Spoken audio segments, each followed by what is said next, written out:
my mat began to kind of be this only space in my life to where there wasn't all of this chaos everywhere, where I wasn't like surrounded by parties, surrounded by the noise that I kept myself around, so I didn't have to hear. So it became a place where I could check in, a safe space, and also a really challenging space.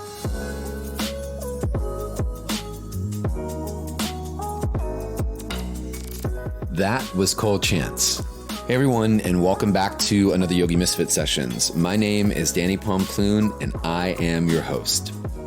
Today's episode is a Fierce Calm collaboration. If you guys haven't heard any of these episodes before, this is where we get to buddy up with our friends over at fiercecalm.com.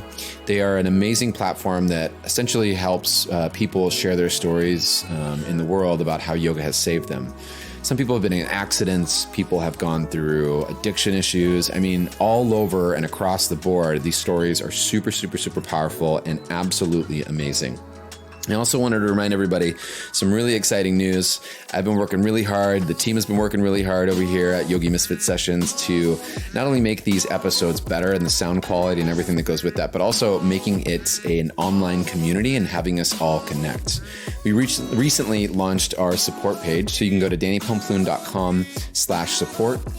And you can do our Patreon donations, which is $2, $5, $10, and $108. Now, no matter what you do to donate, any amount, I'm giving away something for you. So I'm writing handwritten thank yous. There's a little video that you get. There's an online private class, different things like that.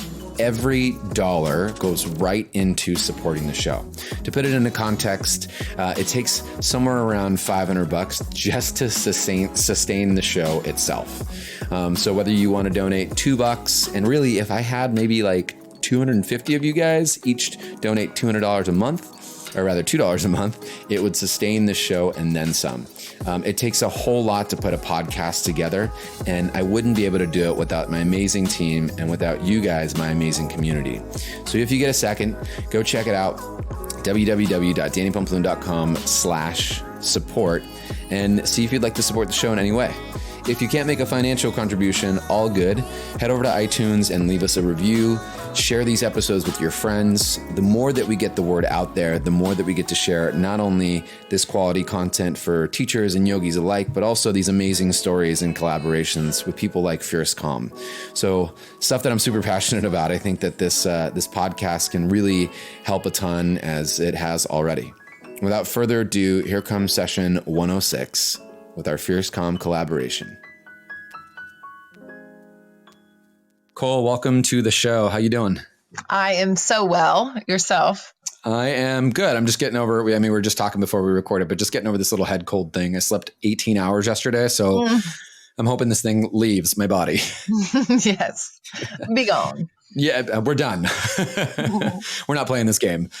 So I want to start always, anytime I do one of these episodes, I know, from my experience, it takes a lot of courage and a lot of strength to be able to share your story and to just be really raw and vulnerable, and to want to put your voice out there takes a lot. And I also want to start by saying thank you, because the more that we get to put our voices out there for the people that yet don't have that courage and that strength, I feel like it really lends a helping hand, and, can maybe help others that are, struggling, find their gifts within yoga. So thanks for coming on the show, and thanks for sharing what you're about to share. I truly, truly, truly appreciate it so much. Yes. Happy to be here. And yeah, that's the hope, that it resonates in the right places. Definitely. So let's hear about how yoga saved your life. All right. Well, I was, I took my first yoga class in a treatment center whenever I was around probably 23, 24 in California. Mm-hmm. And I had a long run with drugs and alcohol, and I was kind of popping in and out of. Welcome to the party. Yeah. Popping in and out of treatment centers and hospitals and detoxes and all of that jazz. And, I took my first yoga class finally at one of these centers. Surprisingly, they're not at all of them. They should be, but that was my first my first introduction. And it was really one of those moments that kind of showed a different path.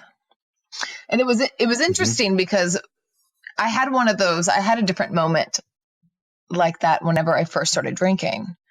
The first time I ever had a sip of alcohol, I was 13.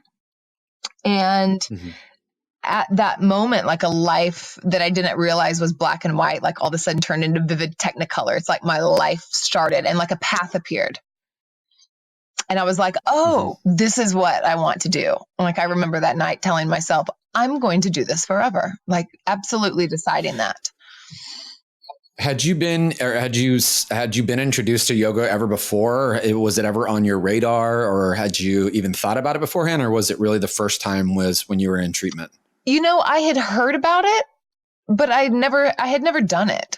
Like, I had heard people say namaste. I had seen some yoga poses, but I had never actually, I had never practiced before. Got it. And so what was it like going into that first class? Well, it was horrible because I had just gotten there. So normally I would kind of wake up in treatment center. It was never really a choice. So it was kind of waking up, figuring out where I was, how I landed here again. And I remember that I was detoxing. So I wasn't supposed to be in yoga. I wasn't even supposed to be there, but they just let me go and lay down. So I was at this place in Santa Cruz, and it was this gorgeous location. It was in the Redwoods. And I remember the shala. It was like a greenhouse. It was all windows, and it was beautiful. And I swear there were even cartoon birds. Everything was so animated and vibrant and beautiful. And the teacher's voice was angelic. And I was laying on my mat, smelling booze and shaking. It's the juxtaposition of everything that was going on in the room, and then me laying there hating myself and just. It was so vivid. It was so really, really challenging to see that difference there. And I think that is one of the reasons why it was such a shift, or such a thought of wow, there's something really different happening that I'm not part of. And I started to just get curious about it. And obviously I didn't practice that day, but I was there for a month and began to practice every day. Was the practice there, was it a little more mellow? What was the actual practice like? Was it like a vinyasa class, or was it restorative, or what was the practice offered? They did hatha classes, and pretty slow. Yeah, pretty slow, some restorative. I don't even remember that clearly. I just remember moving my body and breathing. And I remember thinking I've never thought about thinking about breathing. That thought had never crossed my mind. Yeah. And the awareness for the first time, for sure. Yeah. To have that awareness. And then, I was so disconnected by the time I got in there that even being take your right hand to your left foot was ooh, all of these I have a foot. yes. So it's all of these little things about just being aware of my body, being aware of my breath, being aware of my thoughts, all of these rather simple things. It's the learning curve was real. It was really that, I don't know how to say that, but just everything was so prominent and so big there for me in the beginning. Well, I think for a lot of us that have had, drug, I mean, I can totally speak from my story, from drugs and alcohol, you're like you just said, you're so disembodied. Those that have maybe not necessarily have gone through that forget that it is a brand new experience to actually feel yourself when you're not under an influence, when you've been under influence for so long. So something as subtly nuanced as, someone asking you to feel your breath, or to feel your toe, or to move your, whatever, it really is. It's not only a brand new experience physically, but also mentally and emotionally. To mentally ask yourself to do that and to have to feel that is a whole lot. And now we, for me anyway, now I'm yeah, I do this, and this, and it's second nature. But beforehand it was what? Yeah. That's witchcraft. Yeah. It is. And you become incredibly disembodied. And I sometimes liken it to being like a marionette doll. It's like your body's still moving through space and you're still like going along in your life, but there's just not feeling like that you have the control. And then being able to get back into these little bits of control and awareness is big. Yeah, it's quite a shift. So there's this author that I really love. His name's Tim Kreider. He's an essayist, and I just read this the other day. And he says, being clear-headed is such a peculiar novelty. It feels like some subtle, intriguing new designer drug. And really, that's what it felt like. I was like, what is this? Like, what is this? Like, clear-headedness in this body and this breath, and like that was the novelty. So you got out of treatment, and then where did it go from there? Well, I drank on the plane home. Okay. Yeah. So I was kind of, I didn't decide that I wanted to be sober until quite a bit longer. And normally what would happen is I kept feeling like I got backed into a wall and I like did it wrong. Like I did too much or I just made the wrong choice, but it wasn't ever that I had a problem. So I would wind up in these centers, but very quickly, I was obsessed with the idea of figuring out how to be a normal drinker, a normal partier. And so even though like in this treatment center was a really big shift for me. And I remember thinking that if I ever get this sobriety thing figured out, in that same thought, I said, but I'm not going to. Like in that same thought, it was like, if I do, but I'm not, then I'm going to come back and check this out. So that went through my head and then I like shelved it. And then I went right back out. And through the next several years though, every time I had a little bit of sobriety, which wasn't very often, or I was just maintaining pretty well because I was pretty high functioning for the most part, then I would go into a yoga class. And my mat began to kind of be this only space in my life to where there wasn't all of this chaos everywhere, where I wasn't like surrounded by parties, surrounded by the noise that I kept myself around so I didn't have to hear. So it became a place where I could check in, a safe space, and also a really challenging space. But I kind of kept touching back. And it might be like 6 months before I make it back, or I might be trying to go a couple times a week. But it was always kind of then feeling like I'm living this like double life. Like I was the bad girl in class, or like nobody knows that. It was this strange feeling. Like I didn't belong, but I was like trying to check it out, like spying on this different way to live. Yeah, for sure. I remember like hearing like overhearing people talking, and like these two girls after class one day, they were like, do you want to go and get tea? And the other girl was like, yeah, I want to go get tea. And I was like, I've never asked anybody to go to tea, or like I didn't, just even listening to these simple conversations, it would be like, let's go get martinis or whatever. And just like kind of having this curiosity about like, how do these people live? Right. Yeah, it was really wild.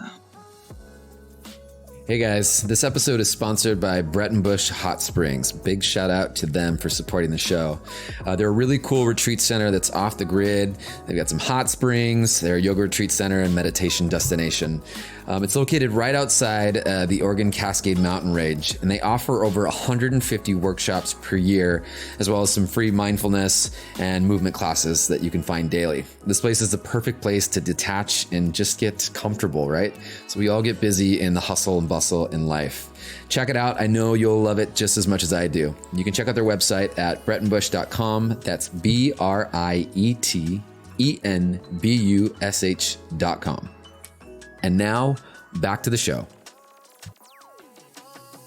Do you think that it could have been anything other than yoga, or you think like there's a lot of it sounds like there was a lot of awareness that came, within the studio and within the practice and whatnot. Do you think it could have been something else and you just got lucky and it ended up being yoga for you? I thought about that a lot. And, I used to say that if it wasn't yoga, I don't know what it would have been. And it's something that I've really thought about. Mm-hmm. And I don't know if that's absolutely true. I think that I think it's about the embodiment. So whether that is maybe through a different form of movement, maybe I don't really know. For me, this is what works. And I found other different paths that I kind of go into, like dance or different, some different things that I do. But for me, this had the philosophy, this had the movement, it had the breath, it had the meditation. So all of the different components, that this was diverse enough to hit me in all of the different places that needed healing. And I think that maybe some of the other things might just be physical or might just be spiritual. I'm not really sure. And I'm just happy that it worked. Not trying to question it too much, but there is something about the diversity and this path. Right. So what can you tell us a little more about what it was like, obviously in your alcoholism, but what life was like before yoga and before, the actual treatment center? It was quite chaotic. Of course, but I moved around a lot as a child, and I continued that whenever I got older.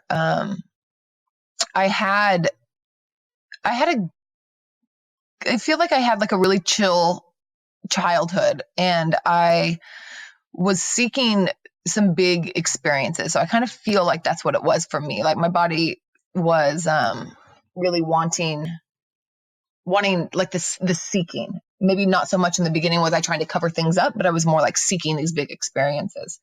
And the exploration of it for so many years was about me feeling connected. Like I felt like so much more like myself whenever I was eating acid, or when I was doing doing whatever it is I was doing. I felt like I was connecting with myself. And then somewhere along the line that really started to flip. And then I was becoming, disembodied. Sure. Disembodied. So like that medicine became the poison. And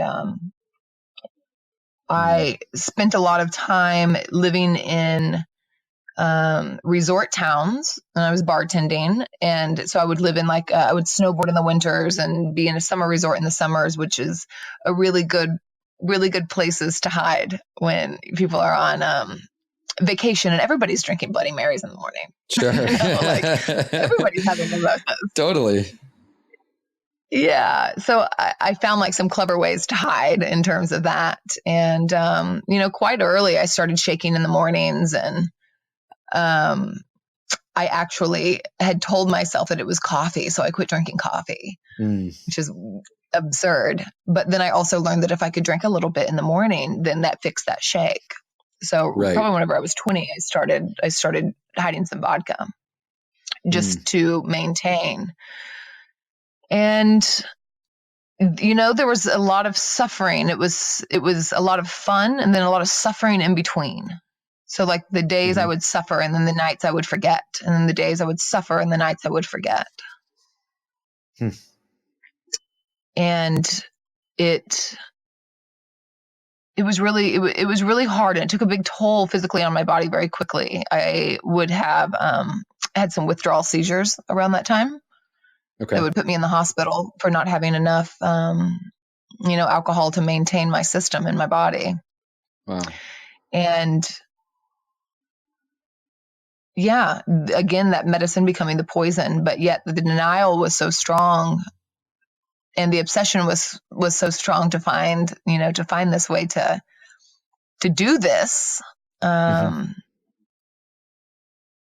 it was chaos. Yeah. What was your breaking point? My breaking point came about 5 years later. So from that first time that treatment center that I went to, I probably went to 3 or 4 more in the next few years. Always coming out, resolving to be a better drinker or be a better whatever it was. And I had moved to Austin, Texas to go to a treatment, and I had about 3 months sober. And I relapsed, and I had moved to Austin to go to treatment. So the only people that I knew there were actually in recovery, which seems like a really good thing until you relapse. And then the only people that you immediately call the people that you know who relapsed. Right. So then it was kind of like the worst of the worst, or like a motley crew. And the best of the best. Yes, the best of the best. How about that? So the best of the best. And so the last, and luckily, so I went out for several months after that and started using injecting heroin, which was the one thing that I hadn't done yet. And very quickly that was not something that I could function on, as I had been pretty well at functioning on other things. So it brought me down quite quickly. And I overdosed in Austin.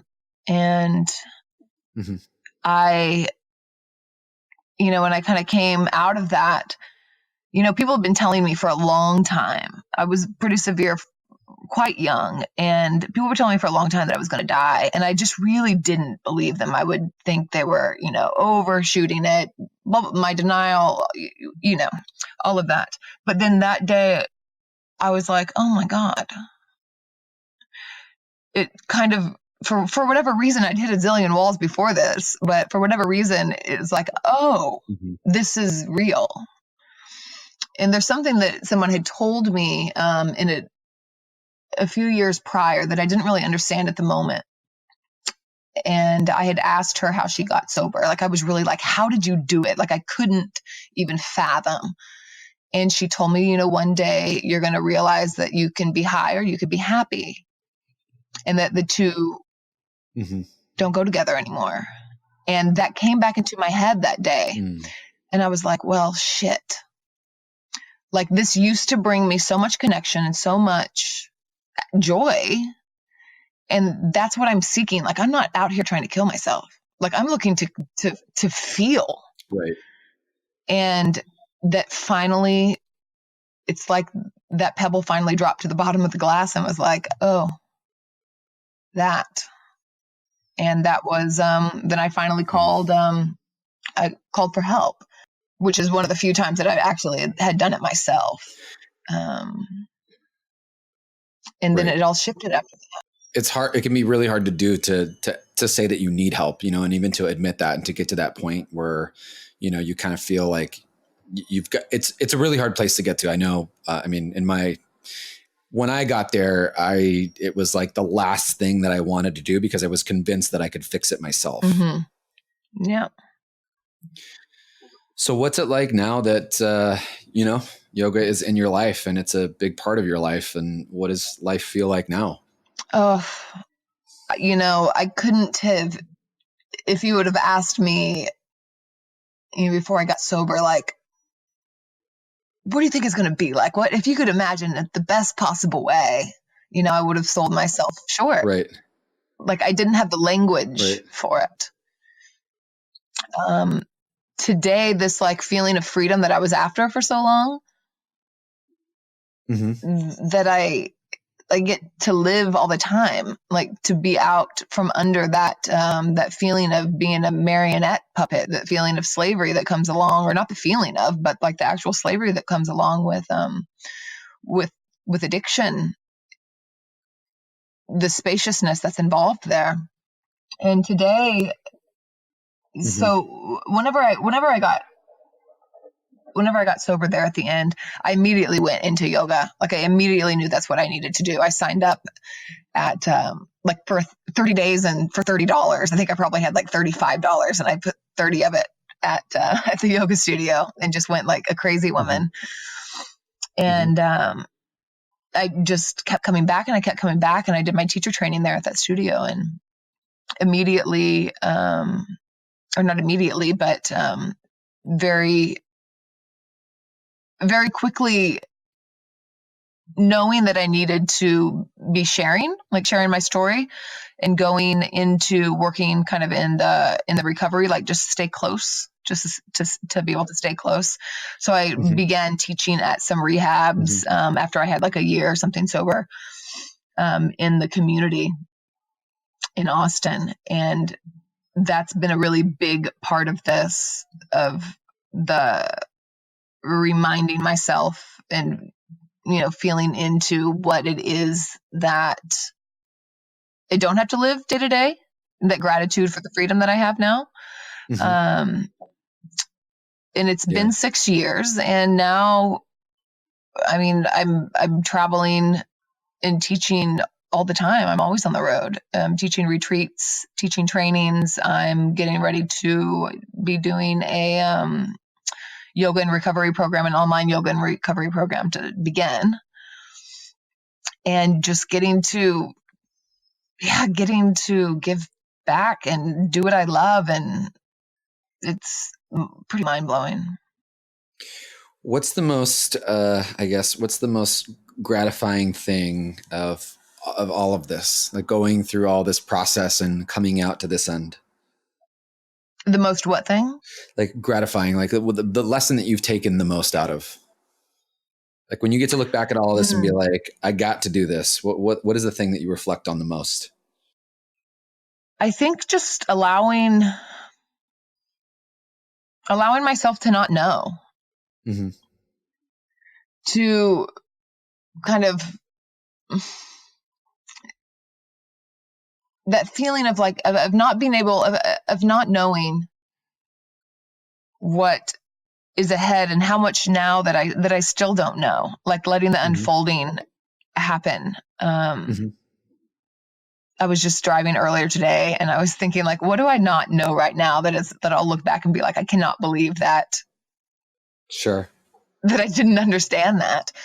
And because prior, I couldn't imagine a life without drugs and alcohol. I couldn't. I didn't want to. I didn't know what the hell I was going to do if I was sober. Like, I thought sobriety was going to be horrible. Right. I really did. And just like to look back and think that now, it seems like so wild to believe that. And then to imagine like what my life would be like sober, and then the reality of what it is. And just how many times in life we think one thing and our perspective is so small. So it's like, what am I missing right now? Like, what else has not like presented itself yet? And so continuing to have that like, sense of humility and that sense of wonder and excitement for what continues to unfold, and being open to that. Try not to know everything. Yeah, totally, for sure.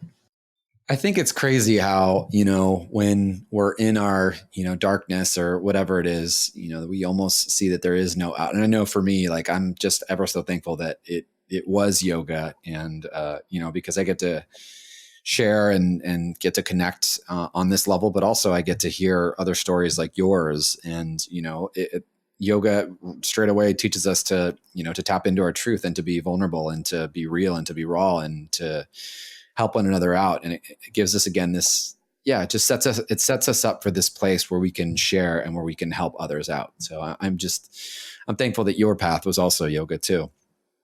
Yeah, me too. It's, and again, just the talking about an unfolding path, how, we can study and learn forever, our whole lives in this, and it will continue just to unfold and new paths to go down and to explore here. Yeah. And I think that,